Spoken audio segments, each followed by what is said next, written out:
Halo, hari ini kita mau coba gali lebih dalam nih sebuah sumber yang cukup menarik buat Anda. 3 vitamin rahasia yang membuat wanita lebih tua tampak lebih muda dan menarik seketika. Fokusnya jelas ya untuk wanita usia 60 ke atas.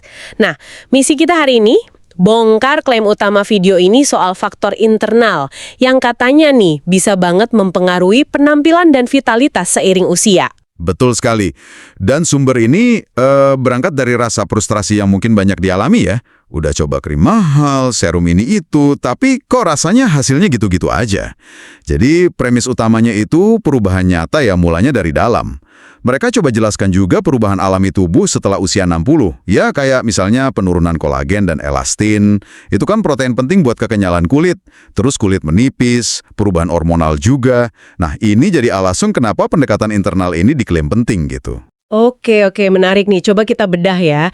Jadi ide sentralnya menurut video itu ada vitamin-vitamin kunci yang seringkali terlewatkan gitu. Mereka bahkan kasih cerita. Contohnya Susan, 67 tahun.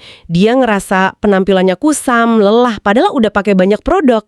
Terus ceritanya berubah nih setelah dapat saran nutrisi internal dari temennya yang ahli gizi. Katanya sih sekitar 6 minggu kemudian, wah orang-orang mulai muji penampilannya lebih segar katanya. Nah, yang menarik itu kenapanya ya? Kenapa nutrisi internal ini dianggap krusial sama sumber ini? Menurut mereka, seiring bertambahnya usia, perbaikan sel itu melambat. Sementara kerusakan akibat radikal bebas, nah ini molekul jahat dari stres, polusi, matahari, itu malah meningkat. Disinilah peran antioksidan sama mikronutrien jadi penting, sebagai pelindung gitu. Analoginya pakai kebun di video itu. Jadi vitamin itu ibarat sinar matahari sama air buat tanaman kulit kita.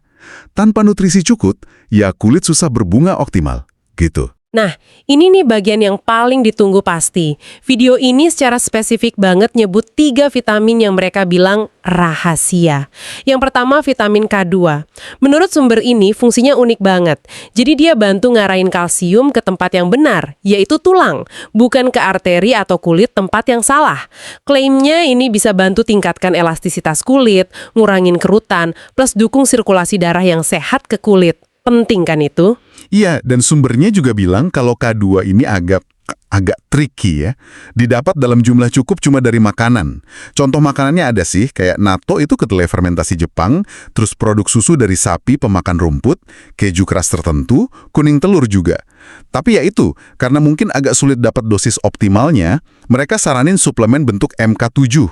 Katanya sih bentuk ini lebih mudah diserap tubuh dan aktifnya lebih lama. Oke, itu catat. Vitamin kedua yang disorot itu astaxanthin. Ini apalagi nih? Digambarkan sebagai antioksidan alami yang wah super kuat katanya.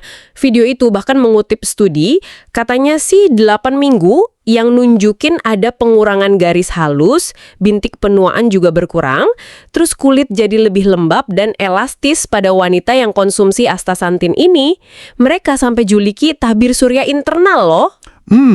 Tabir surya internal menarik ya, karena klaimnya bisa bantu lindungi kulit dari kerusakan UV dari dalam.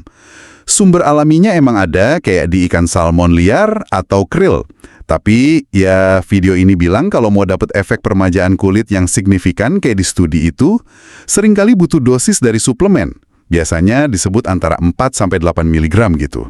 Oke, yang ketiga nih, ada biotin atau vitamin B7. Kalau ini mungkin lebih familiar ya, perannya di produksi keratin. Nah, ini protein penting banget buat struktur rambut dan kuku. Itu yang ditekankan banget sama sumber ini. Betul. Video itu juga mengutip studi klinis. Katanya studi itu menunjukkan ada perbaikan kekuatan sama ketebalan rambut. Bahkan katanya bisa bantu numbuhin rambut baru di area yang mulai menipis setelah sekitar 90 hari suplementasi biotin. Manfaat buat kulit kering sama kuku rapuh juga disebut. Nah, meskipun ada di makanan kayak telur, almond, alpukat, sumber ini bilang penyerapan biotin itu bisa menurun loh seiring usia. Makanya ya suplementasi jadi salah satu pertimbangan juga. Jadi, kalau kita coba rangkum klaim dari video ini ya, mereka seolah memposisikan K2 itu untuk struktur dan sirkulasi kulitnya, Terus astaxanthin sebagai pelindung antioksidan yang kuat banget tadi. Dan biotin jadi semacam bahan baku lah ya buat rambut, kulit, sama kuku. Jadi ketiganya ini diklaim kerja bareng dari dalam gitu. Tapi penting juga nih dicatat, sumber ini juga menekankan kalau vitamin-vitamin ini nggak kerja sendirian, kayak magic gitu, enggak. Hasil optimalnya, kata mereka, baru bisa didapat kalau didukung sama gaya hidup sehat juga. Jadi bukan cuma telan vitamin terus selesai. Ini jadi semacam elemen pendukung lah, biar nutrisinya bisa bekerja lebih efektif. Iya, betul. Misalnya, hidrasi yang cukup. Minum air putih 6-8 gelas sehari disebut penting biar nutrisi bisa terdistribusi baik ke sel-sel. Terus, paparan matahari pagi sebentar aja, 10-15 menit cukup, itu disebut bagus buat vitamin D alami dan bantu atur jam biologis tubuh kita, ritme sirkadian itu.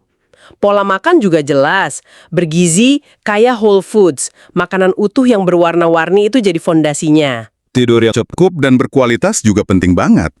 Karena, ya saat tidur itulah kulit kita melakukan perbaikan besar-besaran, pakai nutrisi yang udah kita konsumsi. Mengelola stres juga nggak kalah penting. Buat nurunin kortisol, itu hormon stres yang bisa merusak kolagen. Dan terakhir, ya perawatan topikal, dari luar, yang sederhana aja. Pelembab biasa, mungkin tanpa serum vitamin C, atau hyaluronic acid.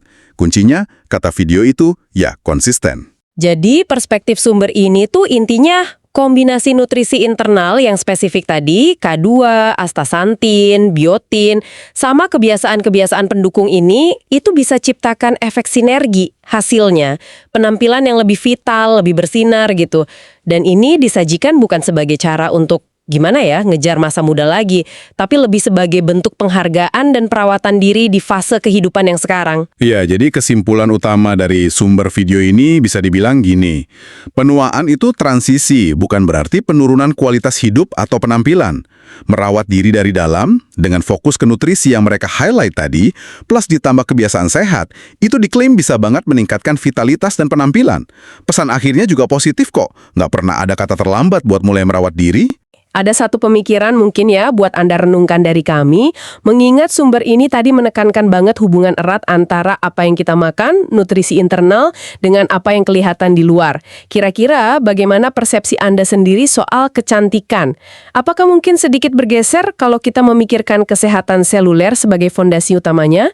Coba direnungkan.